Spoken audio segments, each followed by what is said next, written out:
Hello everyone, welcome to another episode of NinaRibena's Art Journal Prompts and More.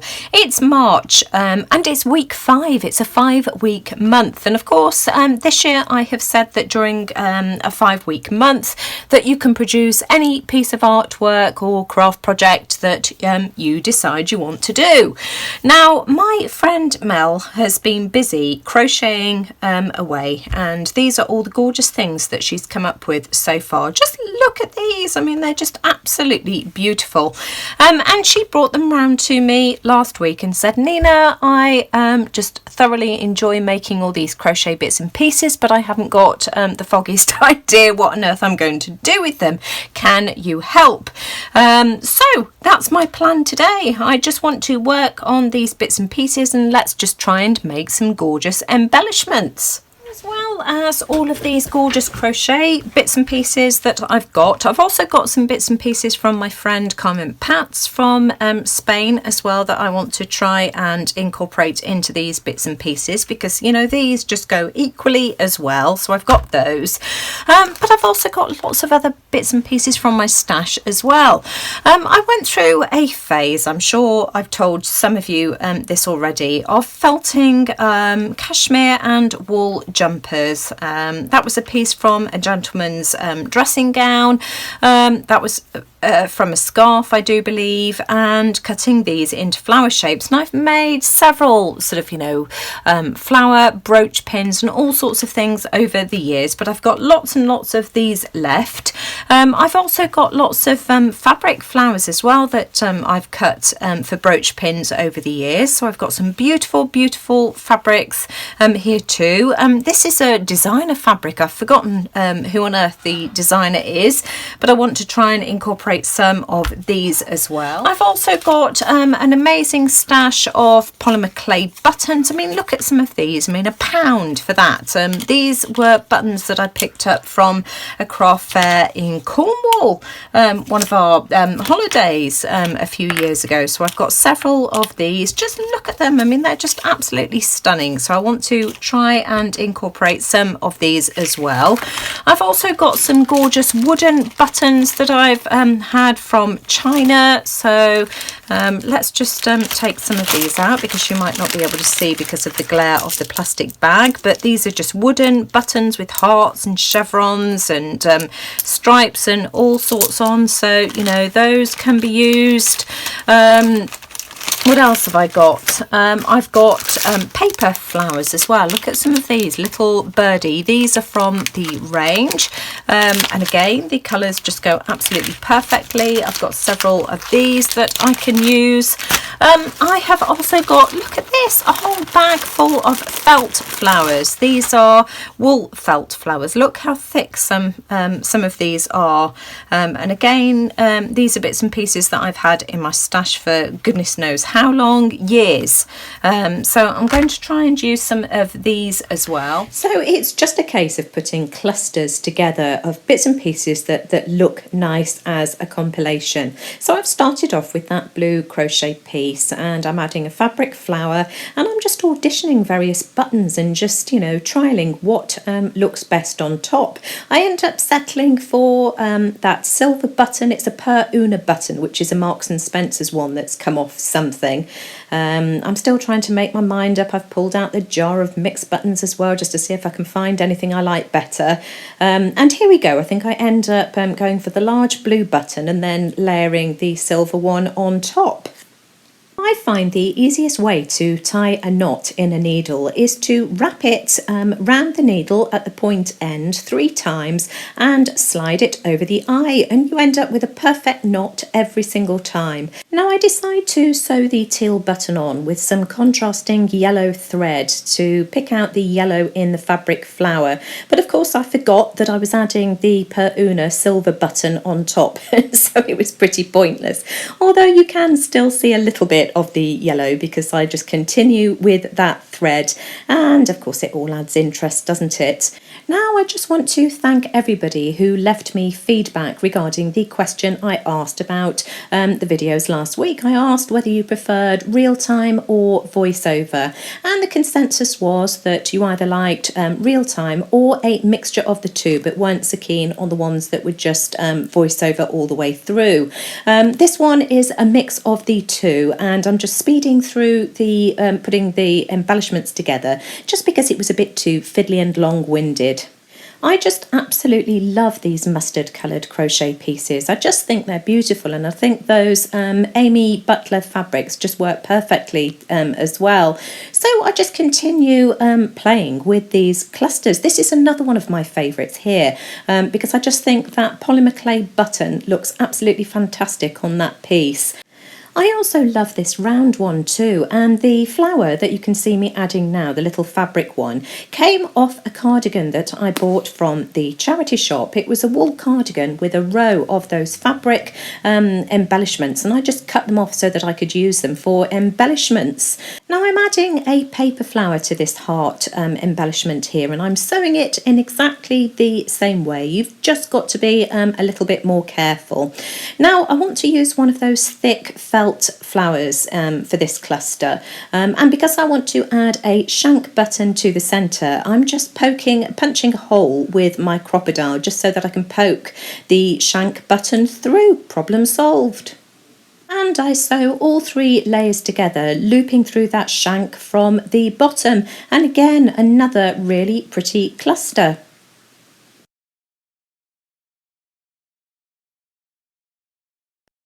This is what I ended up making yesterday. I just continued clustering all of these embellishments together and layering, and I just think I've ended up with some really, really pretty pieces. This one here is sort of like a large twinchy, collect beautiful moments, and I just love these. I just think they're so pretty. So I hope you approve of what I've done with your embellishment smell. That one there, I just absolutely love those colours together, absolutely gorgeous. And this one here, look at the button on that one there too, and don't they just look so pretty, sort of arranged like this? I'm sorry if you can hear next door's dog barking its head off. Stephen's outside cleaning the patio, and I think the dog's going crazy, but I just want to share a couple of ideas as to how to use these, because of course, you know, it's all very well making things like this, but you know, what do you do with them afterwards? I mean, of course the obvious thing is to stick a brooch pin on the back and wear them as a brooch. Some, you know, more obvious than others, like this one here would make a really pretty brooch, as would that one there. I think that one's Carmen's doily, but I'm just going to put this aside and share some ideas. This one here I just think will make the cutest little Easter card, but I don't want to just glue it to the cardstock. I've cut a piece of lemon linen style cardstock. I don't know whether you can see the grain on that, but I just think that looks really pretty. And I've also cut a slightly larger piece of watercolour paper here, and I just think those two layered together are really nice. But I want to use some of these brads to hold it together so that whoever receives it can take this off afterwards and use it for something else. I grabbed myself a couple of these tiny brads that I'm going to use, and I'm working on an old telephone book here, because what I want to do is just line it up. I've also got a little quote Hoppy Easter which I want to glue down. I'll do that in a second, but I just want the brads to go through something like that. So I'm just going to poke my hole. So we've got one there, and we'll have another one here like that, and then I'm just going to stick this through. Now where did I have it? And as I say, I just think this will enable it to be taken off afterwards and used for something else. So I'm just opening that at the back, and of course this will be hidden inside the card, so it won't spoil the look of it because you won't be able to actually see it. Let's see if I've managed to do this correctly. Yeah, that's fine. So again, I'm just opening that up at the back. That's my finished Easter card. Isn't that cute? And the bunny rabbit, by the way, is from a Tilda Easter set of card toppers. I just think that's really cute. And you can see that I've ended up putting some of the brads either side of the sentiment as well. Now I want to make another card with this one here, and you can see that I've already popped it on with some brads again onto a piece of burlap. The burlap I buy is on a roll like this, and it's wide enough that I can just chop it off and use for projects like this. This is 4 inches wide, or 10 centimetres. I can't remember how much I paid for it. It was probably about £10 for the roll, and there is 10 meters on that. And what I want to do again is mount it onto a piece of patterned cardstock first from the Vintage Notes collection. This is a pad that I got from Poundland last year or the year before, and I can't decide which paper I want to pop it on. Let me just show you the options, and just to show you as well that you can get a different look as well depending on which paper you mount it onto. So, you know, lots of different options here. You see the bluey green goes really well with the button there, and I really like that too, but I think that's a bit dark for this time of year. Do you know, I think I'm going to go for the polka dots. I just really like how natural that looks. And you can see that I've already put some of my double-sided sticky tape down as well, so I'm just going to peel this off and stick this down. So I've glued that down onto the cardstock, and I just want to pop this on a piece of watercolour paper just to finish everything off. And instead of using the red score tape, I'm just going to use Fabri-Tac, because the red double-sided sticky tape is just an absolute nightmare to peel off when you've got a bumpy textured surface like I have, and Fabri-Tac will do the job just as well. So let me just try and centralise this. You've got a bit of wiggle room with Fabri-Tac before it fixes permanently. There we go. Isn't that pretty? I just love that. Oh Mel, it's been so much fun playing with your bits and pieces. It really has. To show you how easy it is to make a custom envelope when you've got an envelope punch board. So this card here, let's take this one for example. This measures just over 4.5 inches. By just under 5 inches, and so because it's so dimensional, I am going to choose a bigger envelope. So I'm going to go for an envelope 5 by 5.5 inches. So you just select the size of your card, so 5 by 5.5 inches, and it's telling me here that I need to cut a piece of paper to 8.5 by 8.5 inches, which I've done. This is quite thick cartridge paper that I've just torn out of a pad, and then you need to score at 4 1/8. So up here you've just got some measurements, so I'm just going to slide my paper in and slide it along to 4 1/8, and then you just punch it like that. Now it comes with a scoring tool, and you've got a score line here, so 4 1/8, there we go, and I'm just going to score.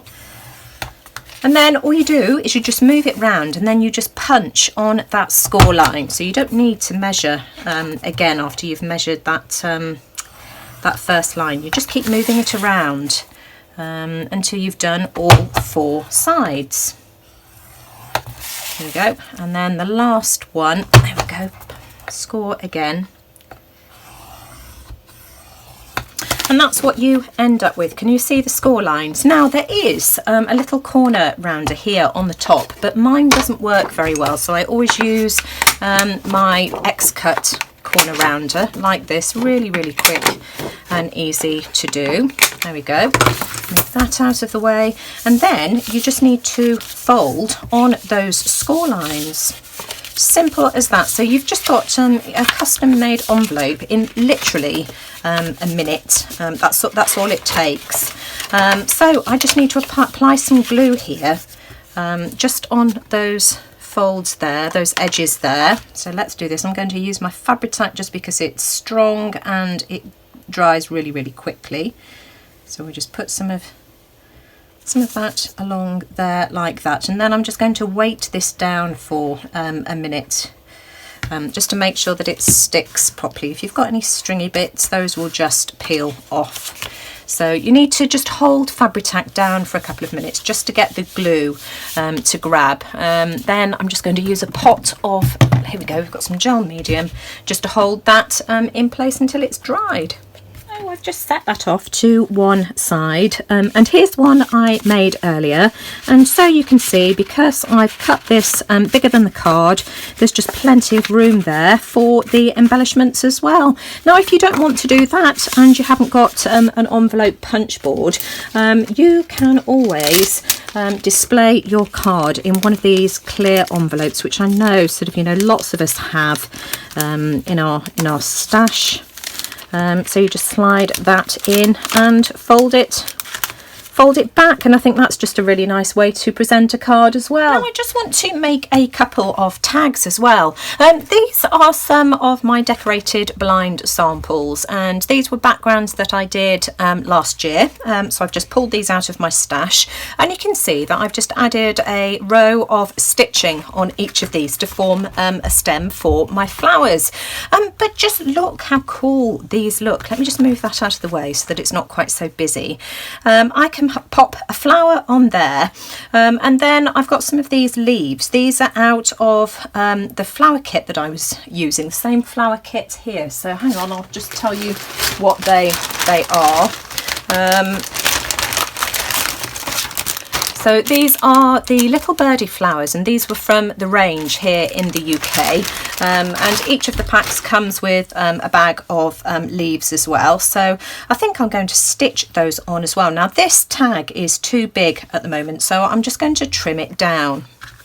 I think that's going to be the right size for my flower, which I'm going to have on there, something like that. So I just need to cut off the corner. So we do one first, then use that as a template to do the other side. Hang on a second, let me just make sure that I've got it like that. Goes like that. So just reverse it, and then you can use that as a guide to cut the other corner, and that way they're both exactly the same. There we go.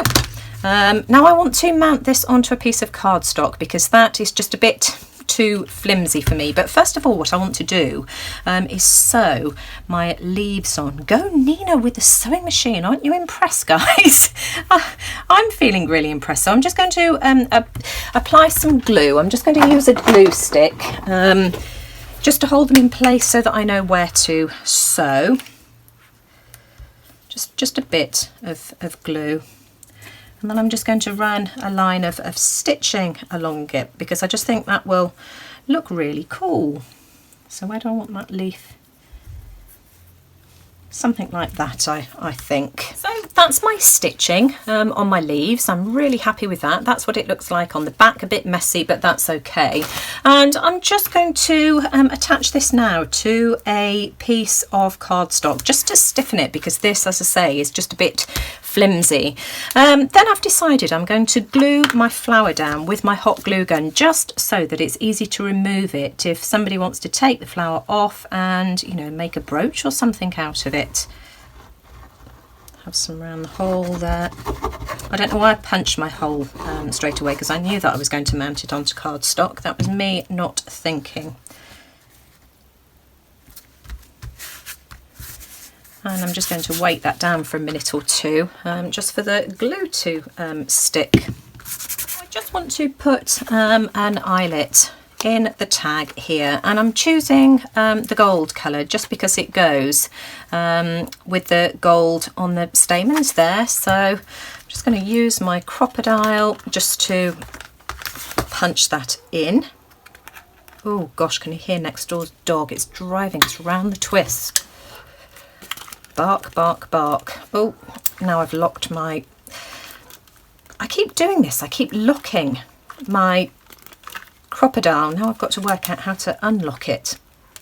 And I've just got a couple of pieces of sari ribbon that I'm just going to thread through. I've only got this small amount here. I'm hoping it's going to be enough. I haven't glued my flower on yet, as you can see. Yeah, that'll do. There we go. just a little something. Oh, would help if I glued the flower on the right way round. And then I'm just, as I say, going to use my hot glue gun, just because it can be peeled off quite easily if the recipient decides they want to turn it into a brooch pin. And I'm going to have that there like that. And isn't that cute? I just really like that. So these are the finished tags. I had so much fun making all of these things. I really did. And doesn't the sewing make a big difference as well? I just love how that looks on these projects. So that's what they're like on the front. And of course I've mounted mine onto craft cardstock just so that, you know, it gives them a bit more weight because they were quite flimsy. But, you know, great for tag swaps, for adding to a gift. I just think that's really lovely. You could even turn that into a greetings card. You know, a tall greetings card if you wanted to as well. So those are the tags. And of course here are the greetings cards that I made as well. Whoopsie-daisy, I've dropped it. So collect beautiful moments and Hoppy Easter. I really like those. I think those turned out really well. So there we go. So Mel, I hope you like how I've used your crocheted bits and pieces that you sent my way. I've still got a whole tray of bits and pieces left over as well, so this is what I did as a reminder with all of the other crochet pieces. So Mel, let me know what you would like me to do with these. If you want me to turn them into tags or greeting cards for you, then you know, I'm more than happy to do so, or I'm happy to give you them back just like this so that you can you know, create with them yourself. So yeah, I hope you're not disappointed with what I decided to do with these. But just to recap, week 5, during a 5-week month, you've just got the freedom to do any project of your choice. So if you want to use embellishments as a prompt, feel free to do so, you know, either crochet or fabric embellishments or anything else. Or if you want to just do a journal page, any project goes during a 5-week month. So I hope you enjoyed my projects today, and I hope you like what I ended up doing with the crochet pieces that Mel handed over to me.